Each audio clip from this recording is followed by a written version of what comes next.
सिंधु। मेरे पिताजी कौन है? समुद्र भी है, मैं समुद्र से पैदा हो जाता हूँ। खंभो, खंभा भी मेरा पिताजी है। क्यों? नरसिंह रूप धारण किया था मैंने। प्रहलाद आगे कथा आएगी कल के दिन। खंभा भी मेरा बाप है। सिंधु खंभो पृथ्वी पाषाण से हम प्रकट होत, कहाँ लो बखानो मेरे अमित अवतार हैं। अरे इसी शरीर में कृष्ण रूप में देखिए, को कहे बिंदु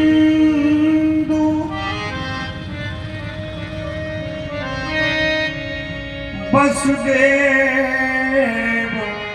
देवकी को लाल। इसी शरीर में कोई कहता है ये वसुदेव के बेटे हैं, इनकी माता देवकी है। और कोई क्या कहता है? को कहे बिंदु वसुदेव देवकी को लाल, और को कहे नंद और यशोदा को लाल है। कोई वसुदेव देवकी का बता रहा है, कोई नंद यशोदा का बता रहा है, और हम तो अकेले हैं। बड़ी विलक्षण कथा है भगवान की। दुनिया में पुत्र तो हुए होंगे, लेकिन एक पुत्र और माँ बाप दो माँ दो पिताजी, बेटा एक माता एक पिता से बेटे तो दो चार हो सकते हैं, लेकिन ये भगवान की कथा है। दो माँ और दो बाप, लेकिन बेटा एक। कन्हैया कह रहे हैं को कहे नंद और यशोदा को लाल है। इसलिए बाबा, जाको एक बाप हो, अरे बचावे सो लाज अपनी। जाको एक बाप वाले अपनी लाज बचाए। जाको एक बाप हो, बचावे सो लाज अपनी। अरे मेरी कहा लाज, मेरे बाप तो हजार है। और मेरी कहा लाज, मेरे बाप तो हजार। ये भगवान कह रहे हैं माधव, हमारी कोई लाज नहीं, हमारे हजार बाप है। सीना ठोकर के कह रहे हैं तुम एक बाप के हो ना, सांतन की गंगा की लाज अपनी बचाओ। हमारी क्या लाज, मेरे बाप तो हजार हैं। एक बार फिर जयकारा लगा, बोले भक्तवत्सल भगवान की जय हो। ऐसा भगवान ने क्यों कहा? भगवान कहते हैं जब भक्त सच्चा होता है तो भगवान अपना नियम बदल देते हैं। भगवान अपनी परवाह नहीं करते कभी भी। जब भी परवाह करते हैं तो अपने भक्त की करते हैं, अपने भक्त की इच्छाओं की पूर्ति करते हैं।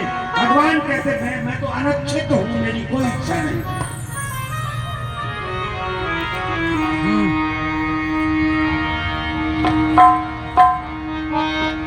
भगवान को क्या कहा गया है? भक्त वत्सल, भक्त वत्सल है भगवान।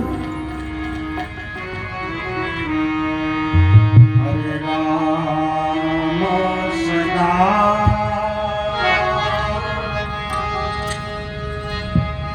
एक बार नहीं, सदा सदा के लिए।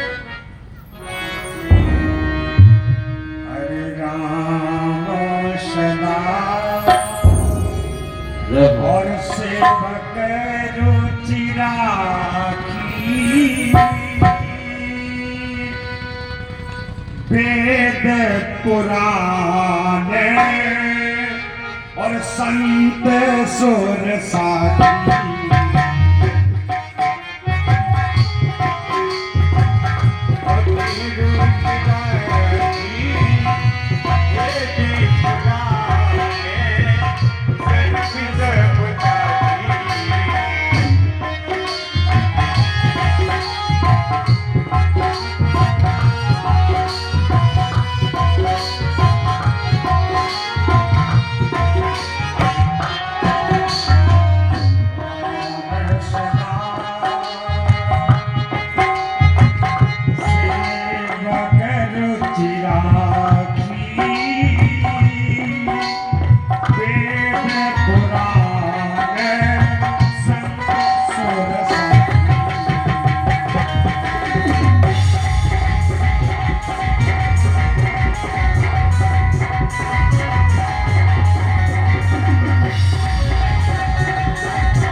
अपने भक्तों की रुचि को, अपने भक्तों की आशा को भगवान पूर्ण करते हैं। अपनी कोई आस नहीं।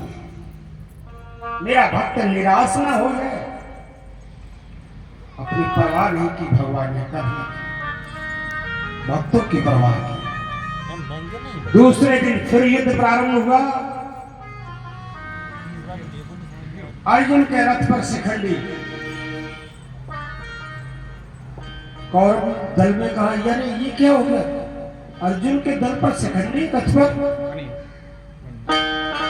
क्या अर्जुन हार मान गया है? शिखंडी कैसे आ गया इनके रथ पर? बाबा ने जैसे ये शिखंडी कौन है मालूम है? ये काशी नरेश की 3 कन्याएं थी जो बाबा भीष्म स्वयंवर से हरण करके लाए थे। 2 अपने भाई थे इनके, चित्रांगद और चित्रवीर, उनको ब्याह दी गई थी। ये तीसरी कन्या है जिसका नाम है अंबालिका। अंबे, अंबिके, अंबालिके मंत्र बोला जाता है ना, मंत्रों में इनका नाम आया। अंबालिका ने ऋषि पितामह ने जो प्रतिज्ञा की थी, हरण किया था, उसने कहा कि हर पुरुष का ये धर्म है कि एक बार हाथ पकड़ने के बाद अर्धांगिनी के रूप में स्वीकार करना पड़ेगा। बाबा ने कहा मैं तो ब्रह्मचारी हूं। तो बोले फिर हाथ क्यों पकड़ा सभा में? क्यों? मेरे 3 बहनों का आप हरण करके लाए हैं, जीत करके लाए हैं। नहीं नहीं, मैं तुमसे शादी नहीं करूंगा। उसने कहा शादी तो करनी पड़ेगी। सभा के बीच मेरा हाथ पकड़ा और फिर कहते शादी नहीं करेंगे। नहीं, कभी नहीं ऐसा। सूर्य पूर्व में निकलता है, भले पश्चिम में निकलने लगे, लेकिन मैं अपना ब्रह्मचर्य भंग नहीं कर सकता। उसने कहा अभी बताती हूं। गई गुरुदेव के पास। बाबा भीष्म के गुरु कौन है? परशुराम जी। गुरुदेव कहा तुम्हारे शिष्य ने मेरे साथ अनैतिक व्यवहार किया है। मेरे पिता के यहाँ स्वयंवर में जाकर के मेरी 3 बहनों का हरण किया है, और हरण करने के बाद अब मेरे साथ विवाह नहीं कर रहा है। बाबा ने भोलेनाथ और दानी बाबा दिगंबर ने देखा। बोले अभी देखता हूं। बुलाया भीष्म को। भीष्म ने गुरुदेव प्रणाम। बोले आयुष्मान भव। बोले इस कन्या को तुमने हरण किया है? बोले हाँ गुरुदेव किया है। तो फिर क्यों नहीं विवाह करते हो? बोले मैंने संकल्प ले लिया है कि मैं आजीवन ब्रह्मचारी रहूंगा। और ये संकल्प का कारण क्या है? पिताजी की शादी के लिए, जो मच्छोदरी से दूसरी शादी की गई है ना,